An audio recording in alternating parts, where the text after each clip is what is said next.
વડોદરામાં નર્મદાની સબ કેનાલમાં ગાબડું પડ્યું। કેનાલની દિવાલો પર અનેક સ્થળે તિરાડો અને કેનાલમાં પાણી છોડાય તો આસપાસના વિસ્તારમાં આ પાણી ભરાઈ શકે છે।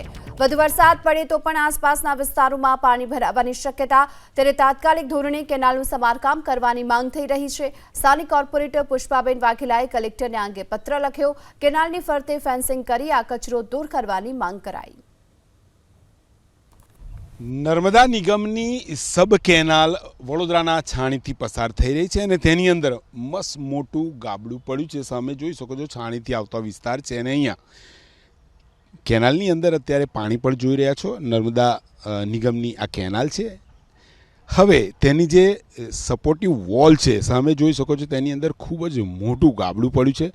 સ્લેબ તૂટ્યા છે, એક નહીં અનેક જગ્યાએ સ્લેબ તૂટ્યા છે અને આ સ્લેબ તૂટતા સ્થાનિક કાઉન્સિલર પુષ્પાબેન વાઘેલાએ વડોદરા કલેક્ટરને લેખિતમાં જાણકારી આપી છે કે તાત્કાલિક ધોરણે રાજ્ય સરકાર સિંચાઈ વિભાગ કામગીરી કરે। એટલા માટે કેમ કે ગયા વર્ષે ઓગસ્ટ મહિનામાં જ પૂરની સ્થિતિનું નિર્માણ થયું હતું, એટલે ભારે વરસાદ પડે અથવા નર્મદાના પાણી છોડવામાં આવે તો આ જે કેનાલની અંદર અત્યારે આપ પાણી જોઈ રહ્યા છો, પાણી વધતા અહીંયાથી જે અનેક વિસ્તારમાં પાણી પહોંચવાની શક્યતા।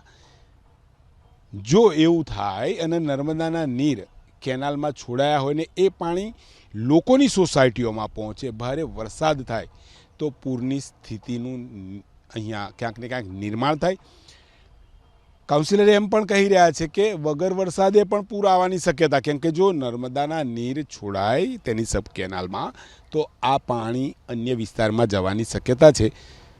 જે SSNL કહી શકાય કે સરદાર સરોવર નિગમને પણ તેમણે તાકીદ કરીને લખ્યું છે કે વહેલી તકે આ કામગીરી કરવામાં આવે, સાથે અહીંયા ફેન્સિંગ પણ કરવામાં આવે। બંને તરફ ફેન્સિંગ નથી ને આ પહેલાં એક ઘોડેસવાર અંદર પડતા તેનું મોત નીપજ્યું હતું, તો એક વિદ્યાર્થી સાયકલ સવાર પડ્યો હતો તેનું પણ મોત નીપજ્યું હતું। એટલે કે તાત્કાલિક ધોરણે આ જે ગાબડા પડ્યા છે તેનું સમારકામ અને અહીંયા આસપાસ ફેન્સિંગ કરવાની પણ વાત કરી છે। અનેક ગંદકીના ઢગ છે તે પણ હટાવવા જરૂરી છે। ત્યારે આ પ્રકારનું જે ગાબડું પડ્યું છે વહેલી તકે રિપેર થાય તેવી સ્થાનિક કાઉન્સિલર માંગ કરી રહ્યા છે।